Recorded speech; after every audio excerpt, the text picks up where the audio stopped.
এটা একটা ভীষণ রকমের বাজে অভ্যাস। আমার ভীষণ একটা বাজে অভ্যাস আছে, সেটা হচ্ছে, আচ্ছা দাঁড়ান একটু বলছি। তার আগে একটা কথা বলি, আমার অনেক দিনের ইচ্ছে ছিল আমি বারান্দায় বসে মেহেদি ডিজাইন করব, এবং সেটা আমাকে সহ। কিন্তু আজকে যখন এই ভিডিওটা শুরু করলাম তখন দেখলাম ভিডিওটা আমার মেহেদির ডিজাইনটা দূর থেকে এতটা ভালো বোঝা যাচ্ছে না, একদম ক্লিন দেখা যাচ্ছে না। তাই ভাবলাম যে না থাক, এভাবেই ডিজাইনটা করি। আমাকে বাদ দিয়ে আমি আবার নতুন করে এভাবে স্ট্যান্ড সেট করে তারপর ভিডিওটা করা শুরু করলাম।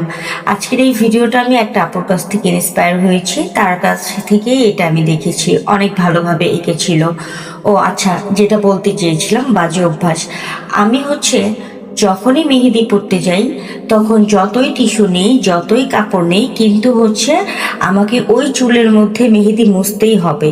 আপনারা যদি একটু খেয়াল করেন তাহলে দেখবেন শুরুর দিকে আমার মাথায় চুলের মধ্যে বিভিন্ন জায়গায় মেহেদি লেগে আছে।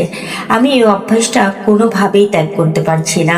যতই চেষ্টা করি যে আজকে কোনোভাবেই চুলের মধ্যে মুছবো না, আজকে টিস্যু নিয়ে নিব, অনেক সময় কাপড় নিয়ে নেই, কিন্তু কোনো কিছুতেই কোনো কিছু হয় না। আমার ভরসা মনে হয় ওই মাথার চুলের মধ্যেই। আমার মতো এমন কারো কারো হয়? যদি কারো হয় তাহলে একটু জানাবেন যে আমার মতন কে কে আছেন যারা মেহেদি একটু একটু দেন আর তারপরেই নিপটা পরিষ্কার করার জন্য নিজের চুলের মধ্যে নিয়ে নেন। আমার কাছে তো অদ্ভুত লাগে যে এত বাজে অভ্যাসও মানুষের হতে পারে।